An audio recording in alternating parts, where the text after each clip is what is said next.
Jordan Clarkson na nga ba ang maglalaro sa Gilas Pilipinas dahil confirm na nga mga chong na hindi makapaglalaro si Justin Brownlee para sa ating national team ngayong fourth window. Mismong si Coach Tim Cone ang nagkumpirma sa kanyang naging press con interview na out na si Justin Brownlee kontra Jordan at Iran dahil hindi pa ito 100% at hindi pa talaga handang maglaro.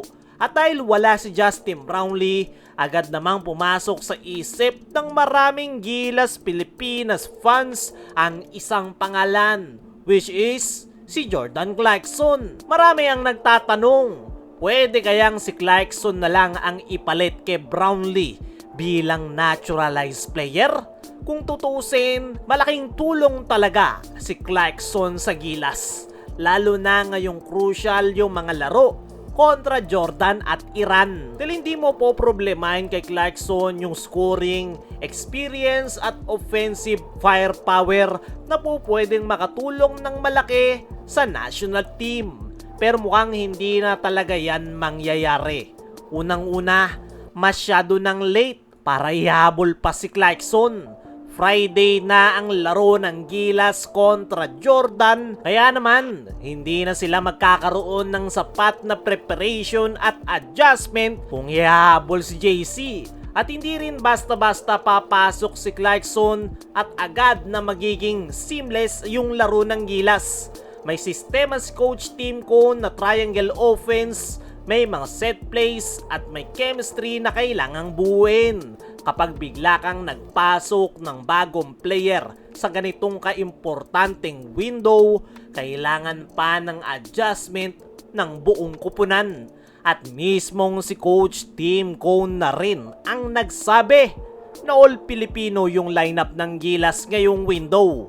Ibig sabihin, wala si Brownlee, hindi rin pwede si Ange Kwame dahil nakakontrata na ito sa Europe, at hindi na rin maihahabol si Jordan Clarkson. Kaya naman ang Gilas ay haharap sa Jordan at Iran nang walang naturalized player. At dito magiging malaking challenge para sa ating national team dahil hindi naman basta-basta yung dalawang makakalaban ng Gilas. Crucial pa naman ang window na ito at kailangan nilang maipanalo ang lahat ng kanilang laro. At dumagdag pa sa challenge ng Gilas Pilipinas ay yung pagkawala ni Justin Brownlee dahil alam naman natin napakalaking bahagi ng opensa ng Gilas ay nagsisimula kay Brownlee. Hindi ko alam kung anong klaseng kamalasan yung meron ngayon yung Gilas Pilipinas dahil hindi nga makomple-kompleto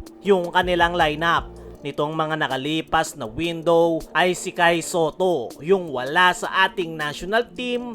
Ngayon naman na nandyan na si Kai Sotto ay si Justin Brownlee naman ang biglang nawala. Kaya naman napakalaking challenge talaga para sa Gilas Pilipinas na wala si Justin Brownlee at all Filipino yung kanilang lineup.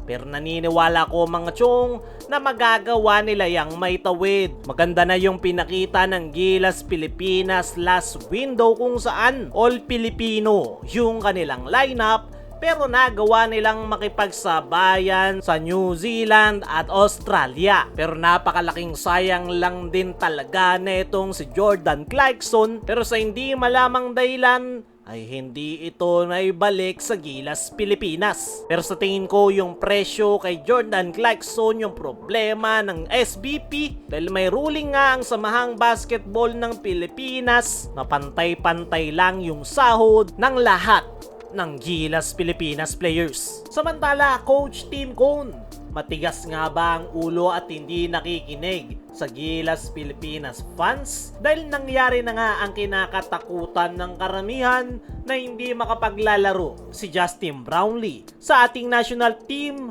ngayong fourth window. Napaka-importante pa naman ng window na yan para sa Gilas para mag-qualify sa FIBA World Cup. Itong mga nakaraan ay maraming Gilas Pilipinas fans ang nagsasabi na si Jordan Clarkson na lang daw ang i-activate para makasigurado. Pero hindi nga yan ginawa ni Coach Tim Cone at inantay pa rin si Brownlee. At nangyari na ang hindi inaasahan na hindi maglalaro si Brownlee at All Filipino ang lineup ng Gilas ngayong fourth window. Para sa akin mga chong ay masasabi nating medyo matigas talaga yung ulo ni Coach Tim Cone, pero hindi rin naman natin siya masisisi dahil kapag si Brownlee nga naman ang naturalized player ay wala nang magiging problema. Pero hindi na-anticipate ni Coach Tim na hindi pa kayang maglaro ni Justin Brownlee. Kaya mga chong, ano ang masasabi nyo? Matigas nga ba ang ulo ni Coach Tim Cone? Ano rin yung masasabi nyo na all Filipino yung lineup ng Gilas dahil hindi na makakahabol si Clarkson?